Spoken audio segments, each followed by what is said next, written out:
ત્યાં પૂગવાનો રસ્તો રહ્યો ને. આપણે સંસારી છીએ બાપુ, આપણે આગળ પાલન નથી. જીવન સાહેબ સંસારમાં જ હતા. જીવન સાહેબ થઈ ગયા એ સંસારમાં હતા, ગંગા સતીમાં હતા, એ સંસારમાં હતા. ગંગા સતીના નજીક જે થાય ને એ જ મારા ગુરુ હતા. ગંગા સતીના મોહામાં નજીક થાય ને મારા ગુરુના ફૈબા થાય ગંગા સતીમાં. બરાબર. એટલે અમારા ગુરુ આગળ કંઈ ખામી હોય નહીં. અમારા દાદા ગુરુ હતા ને એ પરસા પૂરતા હતા. એ તો બરાબર છે. એટલે એમાં એવું નથી. હવે એની એ વાત તમને કરું, કક્ષાની વાત કરું. જે તમે નાનદાસ બાપુની વાત કરી, તમારા બાપુના ગુરુની, કે બાપુની ઉંમર ઘણી બધી છે, 100 વર્ષ 125 વર્ષ છે. બરાબર. 500 વર્ષ જીવવું હોય તો જીવી શકે બાપુ. એ તો જી બરાબર છે. એની જે પ્રક્રિયા છે, એની જે ક્રિયા છે, એ ક્રિયા અને આપણી જે ક્રિયા છે એમાં ફેર છે બાપુ. બરાબર. એ યોગ સાધનામાં યોગ કરી રહ્યા છે. એ શ્વાસાને રોકીને બ્રહ્માંડમાં ચડાવી શકે છે. એટલે શ્વાસો બંધ થઈ ગયો. આપણે આયુષ્ય શ્વાસ ઉપર. બરાબર ને. આયુષ આપણને કેમ આપી છે? શ્વાસ ઉપર આપી છે ને, કે એટલા શ્વાસ જ લેવાના, મૃત્યુલોકમાં શ્વાસ હોય એટલા પૂરા થાય એટલે વાત પૂરી. બરાબર ને. આપણને શ્વાસ ઉપર આયુષ્ય આપી. તો તમારો શ્વાસ છે એ તમે રોકી દો 3 કલાક, તો તમે 3 કલાકની આયુષ્ય વધી ગઈ બાબુ. બરાબર. આ યોગ ક્રિયા છે. બરાબર. હવે યોગ ક્રિયામાં યોગ ક્રિયાવાળા યોગી સાધુ મળે અને યોગ ક્રિયા આપણને બતાવે ને સમજાવે અને આપણી કેપેસિટી હોય પાલનની, તો બાપુ એ થઈ શકે. બરાબર. તો એ ઈશ્વરને પામવા માટે જ કર્યું ને એને. ઈશ્વરને પામવા માટે જ કર્યું ને. બરાબર ને. જે કાંઈ ક્રિયા કરી, યોગ ક્રિયા કરી, સમાધિ ચડાવી, જે કાંઈ કર્યું એ ઈશ્વરને પામવા માટે થઈને જ કર્યું ને. કારણ કે મન છે એને અમન બનાવવા માટે કર્યું. બરાબર છે. એને પછી ક્રિયા ફાવી ગઈ એટલે આયુષ વધી જાય. ક્રિયા ફાવી એટલે એમ કહે કે મારે સમાધિ લઈ લેવી છે, એટલે એ તરત જ લઈ શકે છે, ટાઈમ આપી શકે છે. એ યોગ ક્રિયાની સાધના છે. બરાબર. હવે યોગ ક્રિયામાં જે સંતો મહાપુરુષોએ ભજન બનાવ્યા, એ ભજનને આપણે સમજવાની કોશિશ કરી. બરાબર છે. એ ભજનનો હું તમને પ્રશ્ન મૂકીને વિયો જાવ, તમને ઊંધો ચશ્મા ચડાવ્યો. એ જે ભજન છે ને, હા. મને અમુક ભજન છે જે 15 વર્ષ લખ્યા, તો કે 20 વર્ષ થયા, તો કે હો એ પોતાની કલ્પના છે. એ પોતાની કલ્પના છે. એ પોતાની છે ને, પણ એમ જોઈને બતાવ્યું કર્યું. અને ઓલાને જોઈને બતાવ્યું. આમ છે. હા. સુરતા છે એ ભાળે છે. સુરતા છે એ ભાળે છે. આપણે દ્રષ્ટિ રહીને સુરતા જ કહેવાય એક પ્રકારે. આ દ્રષ્ટિ ભાળે કે નથી ભાળતી? કેમ? અંદર વાજા વાગી રહ્યા છે, અંદર મજીરા વાગી રહ્યા, અંદર ધોકડ વાગી રહ્યા છે, અંદર નગારા વાગી રહ્યા છે, અનેક પ્રકારના અવાજ થઈ રહ્યા બાબુ. બરાબર છે. જો તમારે ટાઈમ હોય તો હું તમને વાત કરું કે ઊંચા સ્ટેજે ન વ્યા હતા, પણ થોડીક કોશિશ કરી લે. તમારો જે સ્વર હાલે છે ને એને શાંતિથી રૂમમાં બેસજો, હાવ એકાંતમાં, અને સ્વર હાલે ને જે તમારો સ્વર, એ સ્વરને તમારે જરાક ગાજતો હાલવા દેવાનો. આપણે નાખોરા ઢળતા કેમ ગાજે, એમ ગાજતો હાલવા દેવાનો. અને તમારી રીતે તમારે નક્કી કરવાનું બાપુ છે શું. બરાબર. એથી આગળ ન જતા. બરાબર ને. એને ઓલું મને આવડે છે, હું કરું છું. હા. બરાબર. એની અંદર હું ગાજી રહ્યો, જે ગાજી રહ્યો છે એ જ બાપુ તમારું નામ છે અને એ જ મારું નામ છે, કે કાંઈ જુદું છે? બધાની અંદર સ્વરૂપમાં વ્યાપક એકનો એક છે, એનું નામ જ એક જ છે, બીજું નામ નથી. એ એકવી સુધી જવું પડે છે. હા. એમાં ખોળા ભગવાન ચાર તમને દેખાય. હા. પણ એમને બાપુ સંતોએ શું કીધું છે, મહાપુરુષોએ શું કીધું છે. બરાબર. પછી હું એમ કહું છું એ સ્ટેજે હાલવાની કેપેસિટી આપણી નથી. બરાબર છે. તો ભગવાનની મૂર્તિ પૂજા કરવામાં બધાને મોક્ષ મળ્યો છે, માનવ સેવા કરવા મોક્ષ મળ્યો છે. હે નથી મળ્યા? કર્માબાઈએ ખાલી ભગવાનની મૂર્તિને ખીસડો જ ખવડાવ્યા રાખે, ખીસડો જ ખવડાવ્યા રાખ્યો. બરાબર છે ને. એને કંઈ કાંઈ કર્યું એને ખીસડો જ ખવડાવ્યા રાખો. ભગવાનને ખીસડો ખાવા આવવું પડ્યું કે ન આવવું પડ્યું? એને ક્યાં યોગ ક્રિયા કરી હતી? સબરીબાઈએ ક્યાં યોગ ક્રિયા કરી હતી?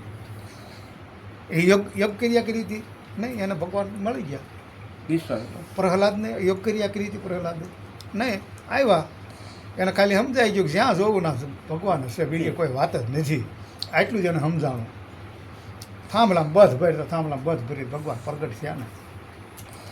એને આજે આવું પડ્યું ને લેવા.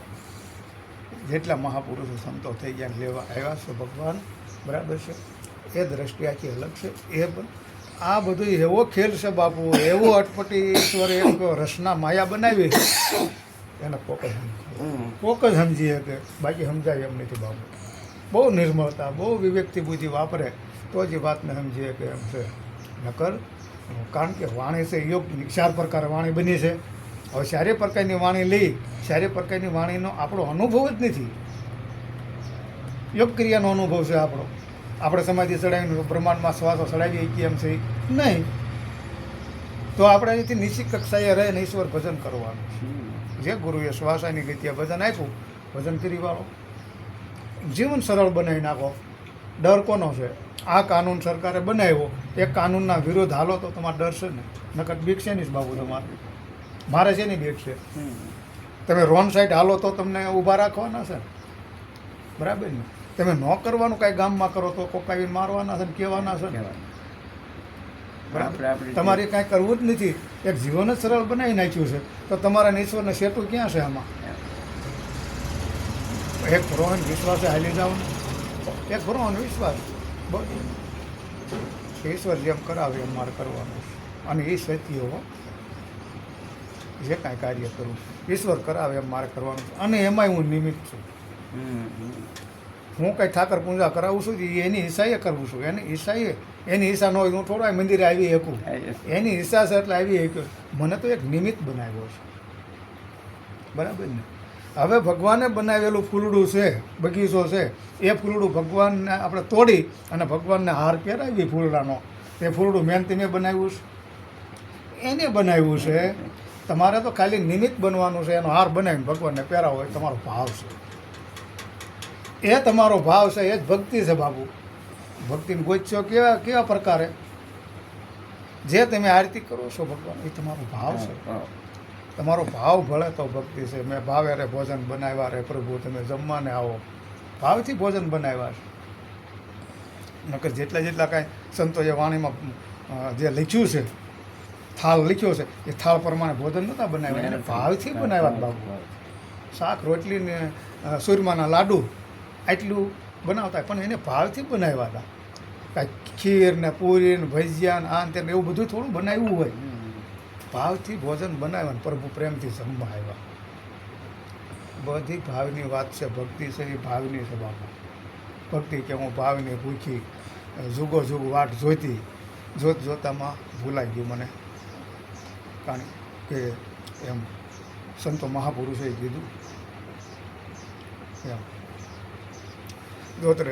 જોતામાં અમને મળ્યા રે સાસા સાયરના મોતી. જોતા જોતા ધીરે ધીરે આ સાસા સાગરના મોતી મળે. ધીરે ધીરે વ્યક્તિ આત્મા સુધી પહોંચી જાય છે. વાત મેં તમને કરું બાપુ, ઘણા વાત કરે છે ને કે ગળ ખાવ એટલે તરત જ ગળ્યો લાગે, ખાવ એટલે તરત જ ગળ્યો લાગે. વાત બરાબર છે. ગળ ખાઈએ એટલે બાપુ ગળ્યો લાગે, પણ શેરડી વાવવી પડે, ખેતર સાફ કરવું પડે, એ શેરડીને ઉગાડવી પડે, એમાં જે કાંઈ આવતું એ બધું કરવું પડે, પ્રેમનું પાણી પાવવું પડે બાપુ. અને શેરડી મોટી થાય એની રેખદેખ રાખવી પડે, એનું વાહુપું કરવું પડે. એ મોટી થાય પછી પાકી જાય એટલે માથે ફૂલડું આવે. પછી શેરડીને ફૂલડાને કાપવું પડે, એના આગલા ફોલવા પડે, શેરડીને વાઢવી પડે. એ શેરડીને વાઢ્યા પછી બાપુ સિસોડા લઈ જવી પડે. સિસોડે લઈ ગયા, સિસોડા મારી પાસે શેરડી ઓરાઈ જાય અને પછી એનો રસ બને. એ રસ કુંડીમાં જાય, એ કુંડી પાકે અને પછી એના ગળનું પહેલું થાય બાપુ. અને પછી ખાવ. એને ગળ્યો લાગ્યો કહેવાય ને, એને જ ખાધો કહેવાય બાપુ. તમારે સીધે સીધો ખાઈ લેવો છું. અહીંથી હું ગાંગડો લઈને દઉં ને ખાઈ લો એમ ખવાઈ જાય એવો છું બાપુ. આખી શેરડીથી એનું ઓલું કરવું પડે. તમે બનાવો શેરડી અને તમે ગળ બનાવો પછી ખાઓ બાપુ. આ તો સંતોએ તો આપણને ખાલી આ તો હું તમને એમ કહું બાપુ, શેરડી ખાવા ગળી લાગે, તમારે હાથ પાડવાની રહી ને બાપુ. ગળ ખાવા ગળ્યો લાગે, ભાઈ બધાને ખબર છે ગળ્યો લાગે ભાઈ. એ ગળ બને છે કેમ? પહેલાં સંતોને તપાસો, એના ઇતિહાસ તપાસો. નારાયણદાસ બાપુ થઈ ગયા કનેસરાયની અંદર. નારાયણદાસ બાપુની આપણે વાત કરવાની હતી ને, હું તો વાત કરતો જાઉં એમ, તમારા સાધુમાં થઈ ગયા એમ, પછી મારે ભૂલાઈ જાય, પછી આપણે વાત બીજે વહી જાય. નારાયણદાસ બાપુએ એવી વાણી લખી છે, એવા એને પદો લખ્યા છે બાપુ. 2-3 પદ એક એક કડી ગાઓ, કહું તમને, એમ ગાઓ નહીં. જાય છે રે એવું જન્મ પદાર્થ જાય છે. હાથ આવ્યો છે તને અમૂલક હિરલો આ ખબર વગર ખોવાય છે. આ દેહરૂપી હીરો છે એ હાથ આવ્યો છે પણ ખબર વગર ખોવાય છે. આની અંદર એક હીરો પડ્યો છે. કાયા રે સંસાર વાળી ફૂલડે ફાલી. આ સંસાર જગત છે, સંસાર વાળી ફૂલડે ફાલી કાળ પીડે કરમાય છે રે એવું જન્મ પદાર્થ જાય છે. બાપુએ વાણી આખી બનાવી છે. પછી બીજી વાણી સાંભળો રે શિખામણ રે હો શાયરી. હરીને ભીજ્યા વિના જાયશું હારી. હરીને ભીજ્યા વિના જાયશું હારી. પછી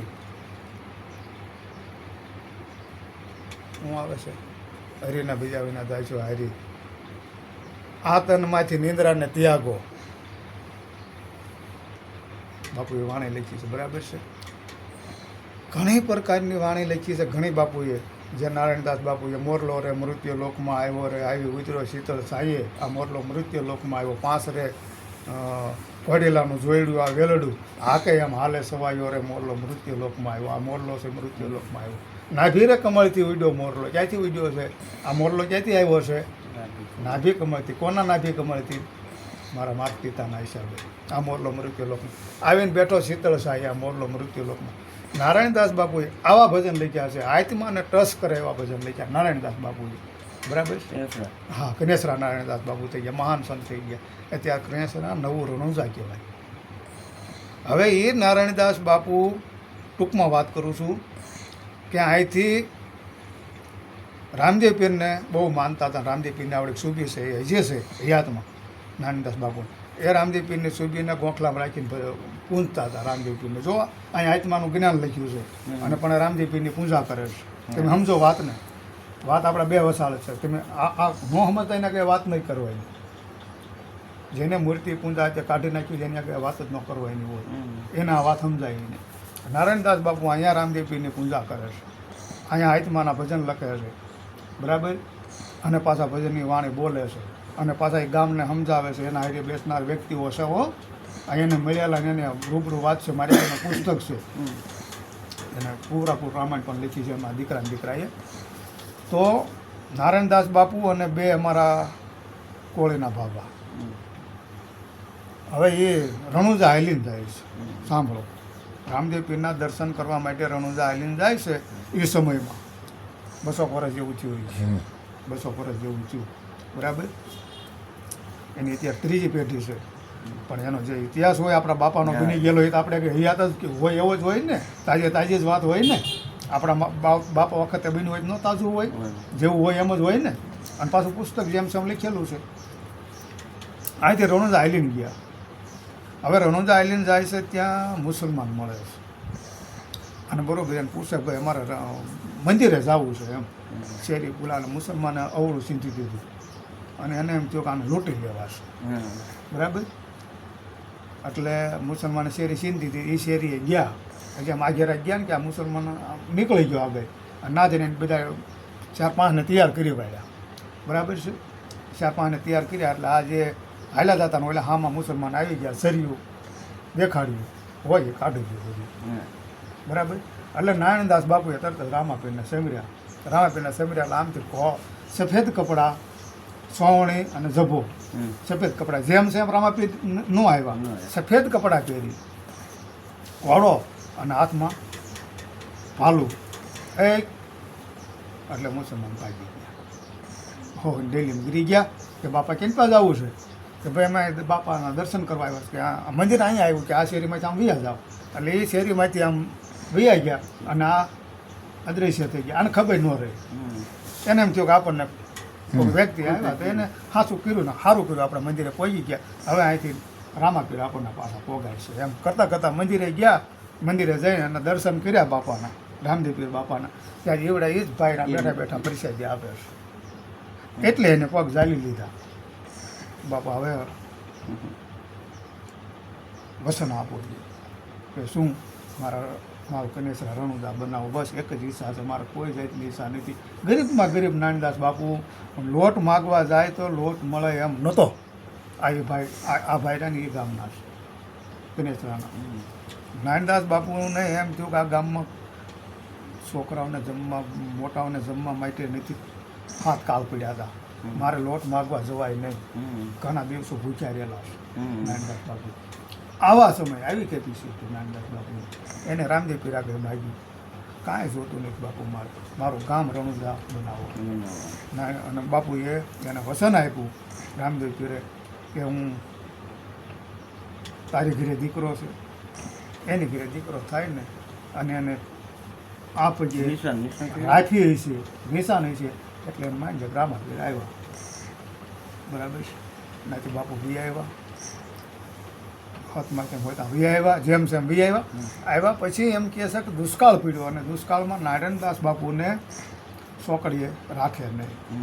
નારાયણદાસ બાપુ હા ચોકડી ગાળવામાં નારાયણદાસ બાપુને રાખે નહીં, કારણ કે નારાયણદાસ બાપુએ પરસો પૂરેલો હતો.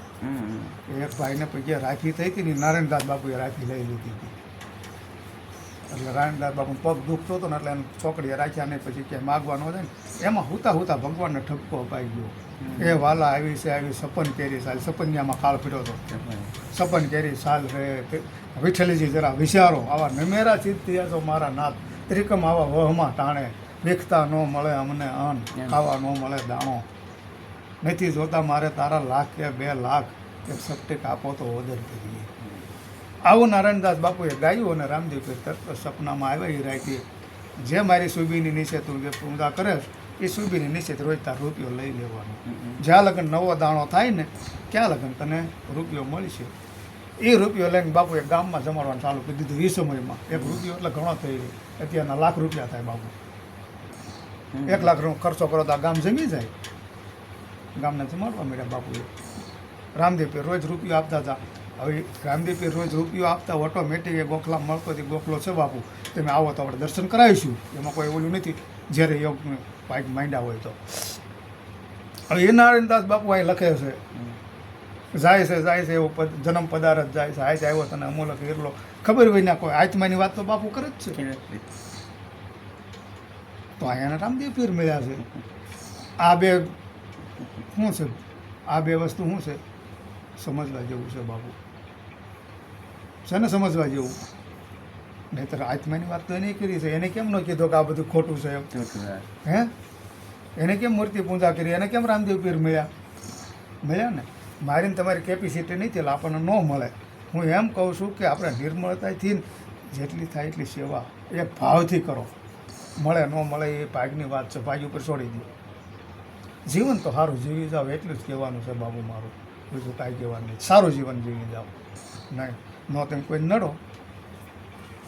બરાબર, તમારે કોઈ નડવું નથી, તમને કોઈ નડે નહીં એવું જીવન જીવી જાઓ. બને ક્યાં સુધી સારું જીવન જીવી જાઓ બાપુ. એની જેવી મજા નથી. હવે સર્વને સીતારામ બાપુ.